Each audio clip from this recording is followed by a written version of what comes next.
free Photoshop and auto-regenerating image kagaya nito. Panoorin mo ng buo paano i-download.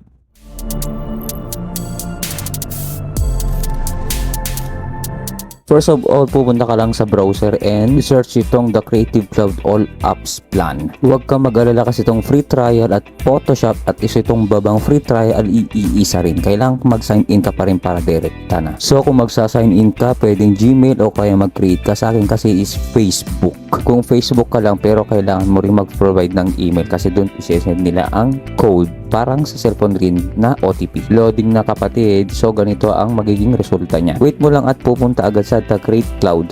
Doon ka na mag-free trial para i-download. Kung nasa panood mo ay may team, ngayon is business na lang, no? Business ang pupuntan mo and then continue na lang. After that is waiting lang kasi loading na. Sa next panel naman is kailangan mo nang mag-fill up kung ano-ano na yung lalagay mo dyan. Company name and then Philippines at yung number mo, no? And then continue mo lang. After you continue, may lalabas dito na download. Sa akin kasi go to admin console na kasi nga naka-download na ako. Kaya ayaw na sa akin. So, diretso sa download siya. Then program. And then, nga pala. Bago mo to i-download guys, gawan mo ng adwinrar. Alam mo kung bakit? Kasi after you install yan, mawawala agad yan. Promise. Kaya gawan mo agad ng adwinrar bago mo i-download para may copy ka. So, install mo lang and then medyo, hindi ko alam sure kung matagal to. Sa akin, hindi ko na kasi pwede din na-install na sa akin. No? And then, kung gusto mo nang gawan ng create desktop naman para may shortcut ka, pindutin mo yung start menu then i-search mo Adobe Creative para gawan mo siya ng shortcut sa desktop. So, i-open ko na siya. Wait mo lang din kung mabagal ang internet mo o kaya kung mabagal rin ang PC mo, loading talaga yan. And then kung ayaw, pwede mo namang restart. Okay na.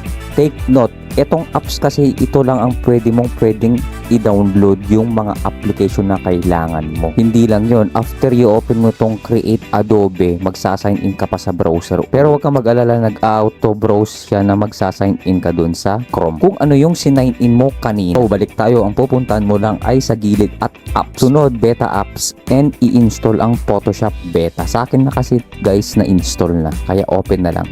Guys, medyo matagal to. Tip lang. Dito mo kasi i-download, no? Okay naman pag in-open mo dito pero halata mo wala sa desktop mo yung icons niya. Para magkaroon, syempre start menu na naman, i-search ang Adobe Beta at i-create mo dun yung open location lang and then create desktop mo lang sa icons niya. Para katulad sa akin na meron ng desktop icons. So, back tutorial, pwedeng openin dito o kaya pwedeng naman openin dun sa desktop. Nasa sayo na yan. And then, pagpunta mo sa all apps, pwede ka rin mag-download dito ng Photoshop kung kahit ano. Pero ngayon, pupunta ngayon tayo sa pinaka-main na topic. After I open, nagka-problema to guys. So, kailangan talaga is full yung hard disk mo. Nasa 20 gig plus yung space niya. Sundin mo lang naman yung proseso na gagawin ko. Punta lang ako sa gilid at nag-deselect lang ako ng view.